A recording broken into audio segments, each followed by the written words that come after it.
Assalamualaikum warahmatullahi wabarakatuh. Salam. Salam sejahtera untuk kita semua. Om Swastiastu, Namo Buddhaya, salam kebajikan, rahayu. Yang kami hormati pimpinan dan anggota DPR RI Komisi 2, beribu terima kasih. Saya meskipun bukan dari Komisi 2 tapi diperkenankan untuk mendampingi teman-teman yang bekerja di pemerintahan lintas sektor, khususnya tenaga kesehatan bidan yang mengadukan nasibnya. Alhamdulillah Bapak, kami sangat senang bahwa ini terbuka juga untuk umum.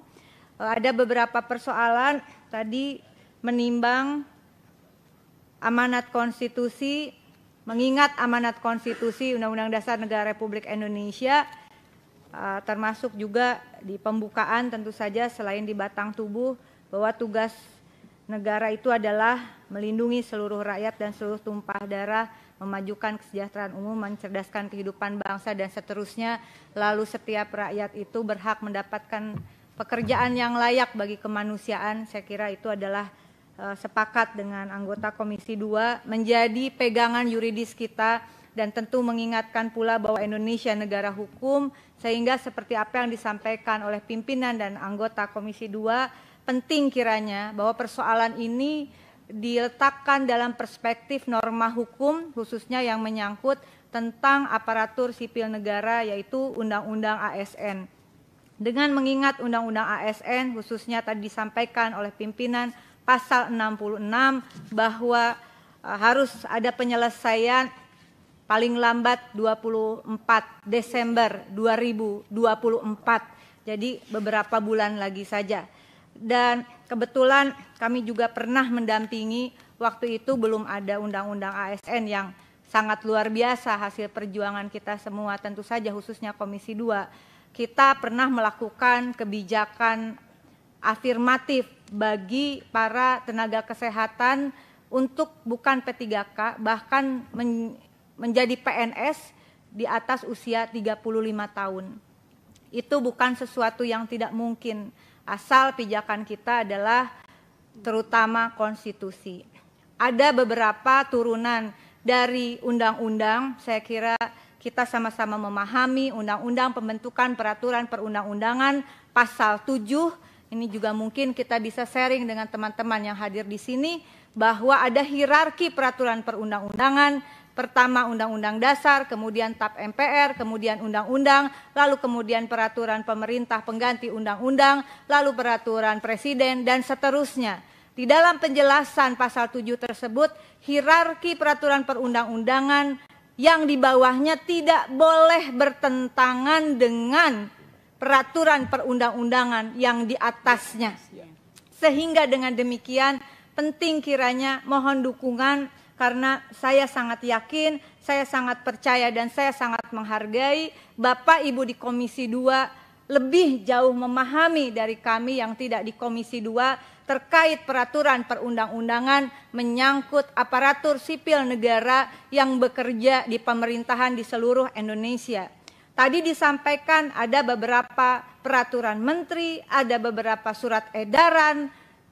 Apakah bisa kiranya nanti mohon kami arahan dan bimbingan untuk sama-sama menganalisis apakah peraturan termasuk Perda tingkat 1, Perda tingkat 2, Pergub, Perbub, dan Perwalkot itu apakah bertentangan atau tidak dengan peraturan perundang-undangan di atasnya, termasuk peraturan Dirjen, surat edaran Dirjen, peraturan Menteri, tetap tidak boleh bertentangan dengan undang-undang di atasnya.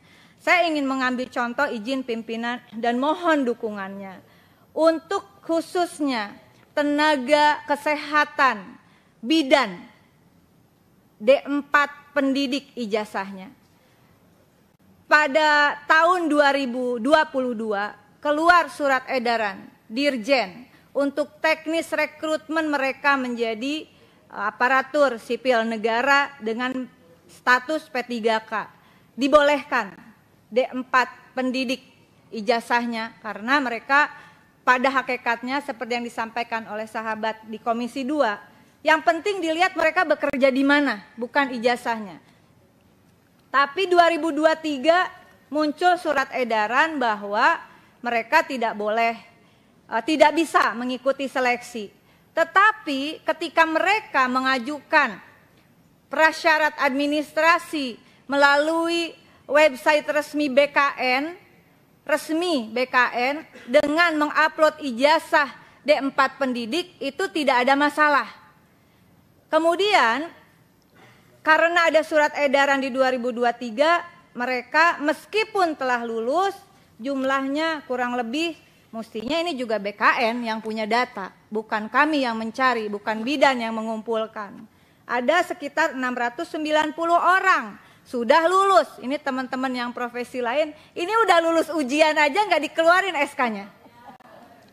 Nah, kemudian di 2024 keluar surat edaran lagi bahwa tidak ada masalah dengan ijazah D4 pendidik. Kok saya jadi onengnya kumat, pimpinan? Ya. Aturan ini kok bisa berubah-ubah? Ya, seolah-olah tidak menyangkut, mohon maaf, profesi ini dan mereka yang bekerja di garda terdepan pelayanan publik bukan hanya menyangkut mereka yang bekerja, tetapi menyangkut masyarakat yang mendapatkan pelayanan. Sungguh kami mengapresiasi teman-teman Komisi 2 sangat memberikan dukungan terhadap kasus bidan ini. Nah, pimpinan dan juga anggota dan hadirin yang saya hormati, singkat kata, betul seperti pimpinan tadi katakan, kita membuat database. Nanti kita mungkin bisa sharing bagaimana database itu diberikan ke Komisi 2, begitu, lengkap dengan masa kerjanya, lengkap dengan gajinya. Jadi teman-teman Komisi 2 yang sudah luar biasa ini, mereka tidak mungkinlah menelusuri data BKN, meskipun harusnya BKN sendiri yang memberikan. Izin pimpinan, ini ada sekitar 690 orang. Kemarin terakhir dikatakan, yang penting mereka sudah bekerja lebih dari 2 tahun. Ini ada yang sudah 16 tahun, ada yang 14 tahun. Dan mereka ujian. Dan mereka lulus tes di 2023. Oleh karena itu dalam forum ini, dengan segala kerendahan hati kami dan keterbatasan kami terhadap pemahaman norma yuridis tentang aparatur sipil negara, saya mengindikasikan adanya cacat hukum di dalam keluarnya surat edaran Dirjen Tenaga Kesehatan Kementerian Kesehatan, dan oleh karena itu batal demi hukum sesungguhnya karena bertentangan dengan peraturan perundang-undangan di atasnya dan terindikasi kuat. Menurut kami ini ada maladministrasi, sama seperti yang terjadi pada sahabat-sahabat yang lain, pimpinan dan anggota.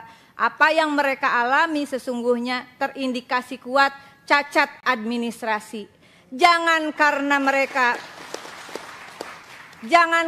mereka sedang berkuasa terindikasi cacat administrasi, termasuk yang disampaikan sahabat tadi tentang kondisi di daerah. Saya kira ketika pemerintahan terindikasi kuat cacat administrasi, terindikasi kuat melampaui peraturan perundang-undangan, padahal pemerintahan ini harus dijalankan berdasarkan norma hukum, dalam pandangan konstitusional kami, maka seluruh aturan yang bertentangan itu kiranya batal, dan kemudian mereka yang telah mengabdikan diri kepada negara, para pelayan publik, apalagi sampai masuk skema outsourcing, itu juga bertentangan dengan Undang-Undang Ketenagakerjaan, saya kira Pak, karena tidak semua pekerjaan bisa di-outsourcingkan. Oleh karena itu, di dalam forum ini izinkan kami memberikan data kepada pimpinan dan anggota Komisi 2 tentang, setidaknya ini bisa menjadi langkah awal kita. Ini orang sudah lulus ujian masalahnya. Mohon dukungannya untuk disampaikan mereka yang telah lulus ya harus diangkat. Keluarkan SK dan NIP-nya. Kalau yang sudah lulus saja tidak diangkat, bagaimana mereka yang lagi ngurusin data? Saya kira ini langkah konkret. Sekali lagi terima kasih pimpinan, dan mohon maaf kalau saya harus mengatakan ketika pemerintahan terindikasi kuat melakukan maladministrasi dan cacat hukum prosedural, maka rakyat jangan dikorbankan. Kalau urusannya APBN tadi sahabat-sahabat yang di Banggar sudah mengatakan itu akan dialokasikan pimpinan. Saya yakin APBN itu kalau disusun berbasis data yang akurat cukup. Masa buat yang korban judi online aja mau dikasih? Ini orang kerja loh. Asal jangan pada jadi main judi online ya. Terima kasih pimpinan, mohon maaf terlalu panjang. Sahabat-sahabatku terkasih di Komisi 2, terima kasih sekali untuk kesempatannya. Mohon maaf saya berani datang ke komisi lain, tapi saya kira karena mereka ini bekerja di seluruh provinsi di daerah pemilihan kita juga semua. Mohon maaf lahir batin dan selamat Idul Adha juga bagi yang merayakan. Wallahul muwaffiq ila aqwamit thoriq. Izin saya berikan data ini kepada pimpinan dan anggota Komisi 2 untuk disampaikan kepada Kemenpan dan juga BKN bahwa ini data konkret orang kerja di lapangan. Vaksin, imunisasi, melahirkan, betul Bapak. Kita nggak tahu loh, kalau nggak ada bidan mungkin tidak ada pimpinan Komisi 2 yang bernama Junimat Girsang. Ya. Dan kita semua, saya juga dilahirkan sama Bu Bidan, namanya Bu Bidan Oom di Garut. Terima kasih. Wassalamualaikum warahmatullahi wabarakatuh.